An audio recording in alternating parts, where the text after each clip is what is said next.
Mukwano gwange nsanyuse nnyo okubeera nga owuliriza obubaka buno obw'Enjiri.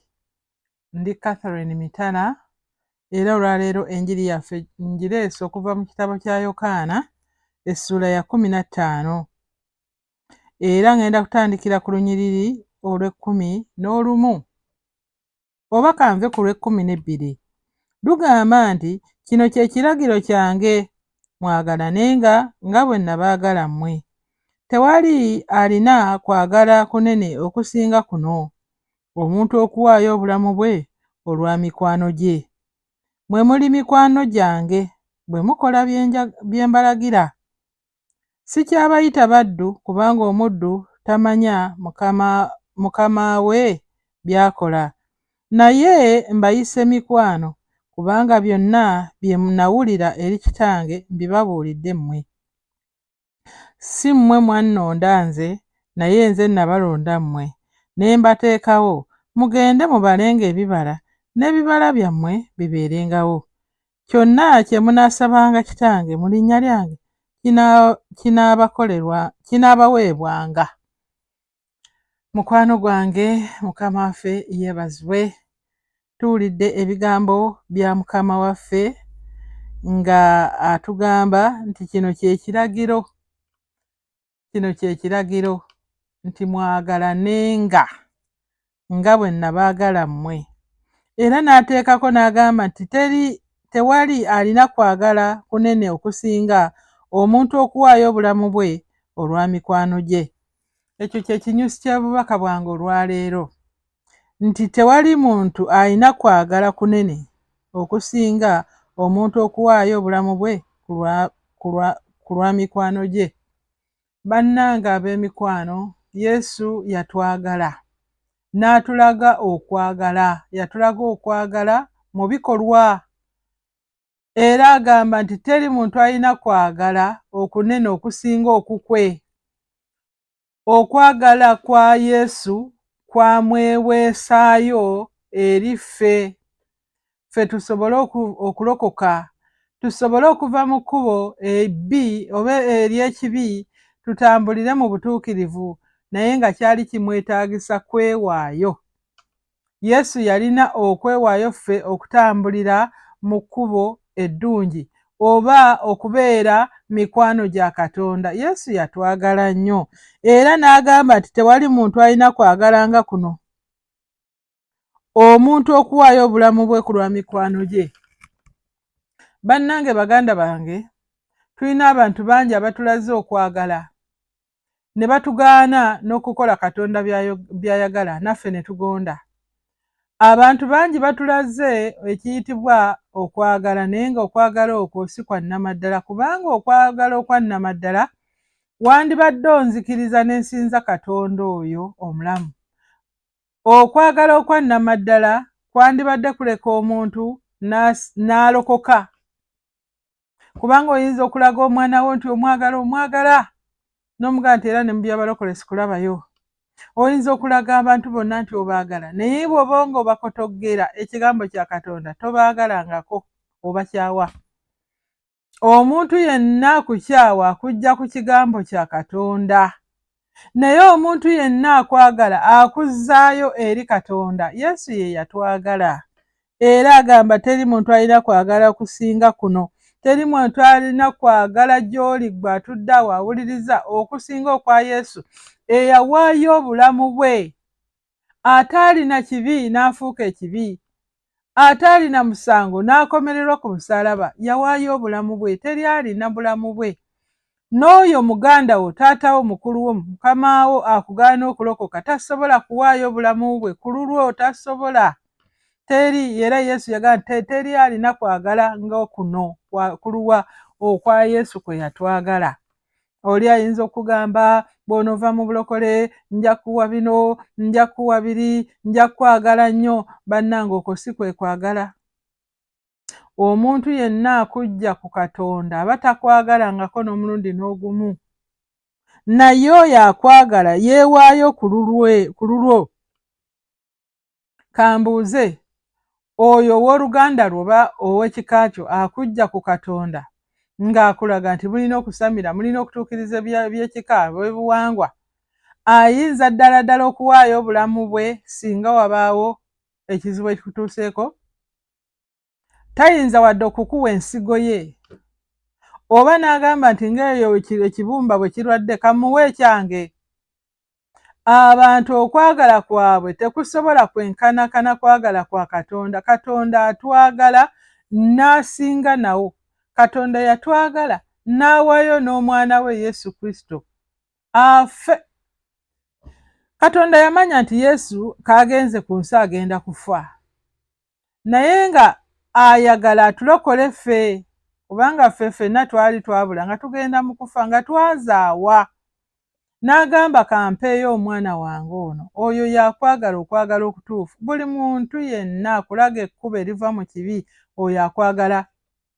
Abamu abantu bamwe bababuulidde enjiri nga babalaga Katonda nga bw'abaagala ne mubakyawa, kubanga akusibyeko akanyaaga okulokoka, kubanga akusibyeko akanyaaga okunyweza Katonda n'omukyawa.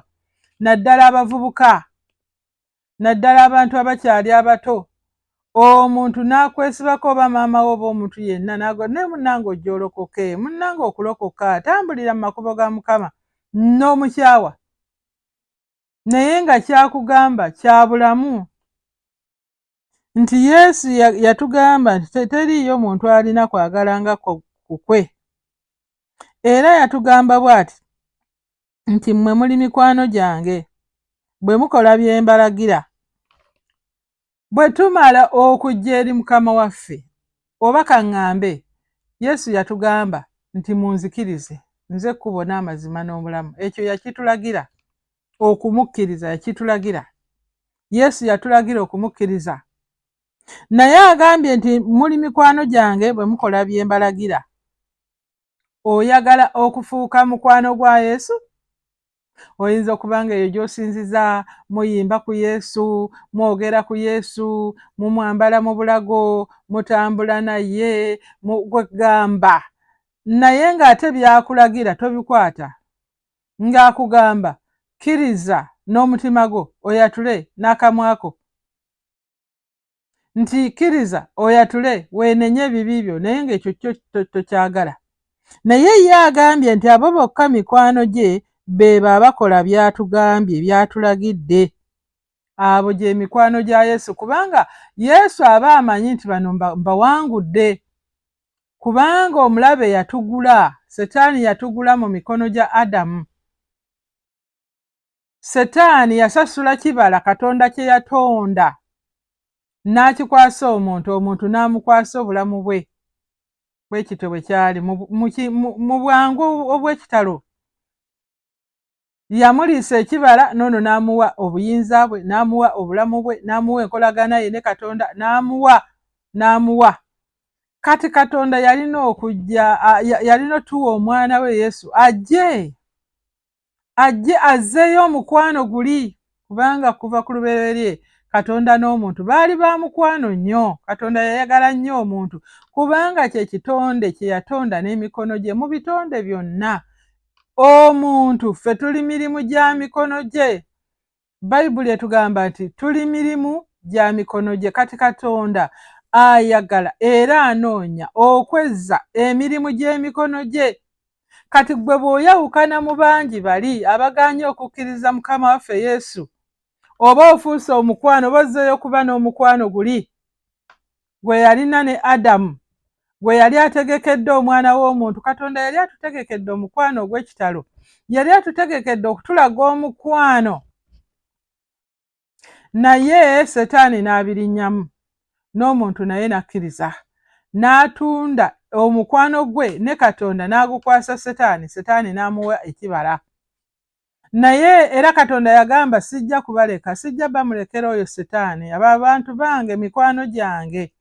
Wali olabyeko omukwano gwo nga bamufeze, bamututte? Omuntu gw'osinga okwagala ng'oli amulimbyelimbye n'amutwala n'amukuggyako? Buli ssaawa yonna oba oyagala okumweddiza. Katonda buli ssaawa yonna ayagala okomewo gy'ali, ayagala oddemu obeere mukwano gwe. Naye omukwano gwa Katonda tunaagweddiza tutya? Nga tukola by'atulagira. mujje gye ndi mwenna abakooye n'abazitoowereddwa. Ekyo kiragiro ky'okujja eri Mukama waffe. Oyinza okuba nga okooye naye ng'olina mu birala by'ogendamu. Naye yagamba nti mujje gye ndi. Olw'ekumi na ttaano agamba sikyabayita baddu, kubanga omuddu tamanya bya mukama we by'akola. Naye mbayise ba mikwano, kubanga byonna bye nawulira eri kitange mbibabuulidde mmwe. Yesu yatuwa n'ebya okumanya nga yatufuula ba mukwano oluvannyuma lw'okudda gy'ali. Yatubuulira n'ebyama bye yawulira ewa kitaawe n'abitubuulira ffe. Yatubuulira ebyama era n'olwalera kyatubuulira bino tubisoma. Agamba mu Lw'ekumi nti si mmwe mwannonda nze, naye nze nabalonda mmwe ne mbateekawo mugende mubalenga ebibala n'ebibala byammwe bibeerengawo. Kyonna kye munaasabanga kitange mu linnya lyange anaakibawanga. Si ffe twalonda Katonda, ye yatulonda. Ye yajja, si ffe twamugamba kati jangu otulokole. Ye yajja eno gye tuli era yatuteekawo tugende tubala ebibala.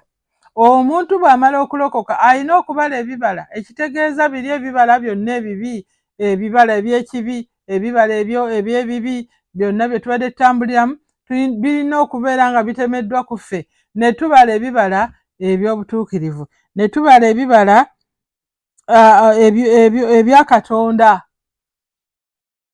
ne tubala ebibala. Mujjukire olumu nabagamba nti Katonda yatutonda nga tulimu ekifaananyi kye, era n'engeri ze, ezimu ku ngeri za Katonda ze tumufaananya kwagala n'okubala. Omuntu bw'alokoka atandika okubala, ng'omuti bw'ogulaba nga gutandise okubala, gubala ne gubala ne gubala ne gubala ne gubala. Buli gye gukoma okubala gweyongera okubala. Kati bwe tumala okulokoka munnange gwali awo, kikwetaagisa ate okubala ebibala. Ebibala tubibalira wa era tubibala tutya? Tubala ebibala nga tusoma ekigambo kya Katonda ne kitugamba nti kakati kino kireke, n'okireka n'okola ekirala. Tobeera bubeezi awo ebibala ne bijja ne bikuyiikira. Gw'olina okubibala ng'omuti bwe gubeera nti ebibala tebiva walala ne bijja bigwetondekako. Gulina okuba nga gwanuuna, gulina gye gwanuuna ne gusobola okufuna amaanyi okubala. Kati naffe tunuuna mu kigambo kya Katonda. Kati nno bw'obanga olokose, obanga walokoka mu bumu ku butambi bw'owulidde nga mbuulira, munnange waliyo n'okubala ebibala. Naye ebibala tubibala nga tunyuunyunta mu Yesu, ng'ettaka bwe linyuunyunta, ng'omuti bwe gunyuunyunta mu ttaka, ffe tunyuunyunta mu Mukama waffe Yesu. Era olwaleero nkwagaliza olokoke, era njagala ofuuke mukwano gwa Katonda, okole byonna by'akulagira. Ku kimu ku by'akulagira kwe kulokoka. Era ng'oba osazeewo okulokoka olwaleero ga nti ayi Mukama, nkwebaza olw'ekigambo kye mpulidde leero nga kinneetaagisa okukola by'oyagala. Neenenya kubanga eyo obulamu bwange gye buyise bwonna mbadde nga nkola ebikolwa by'otaŋŋambangako, by'otandagirangako. Naye olwaleero mbyenenya, nsaba onsonyiwe, onnaaze n'omusaayi gwo era ontukuze. Abantu bonna be nazzaako obubi bonna Mukama nsonyiwa, ate nabo bawonya obubi bwe nabakolako mu linnya erya Yesu Kristo Mukama waffe. Munnange osazeewo bulungi.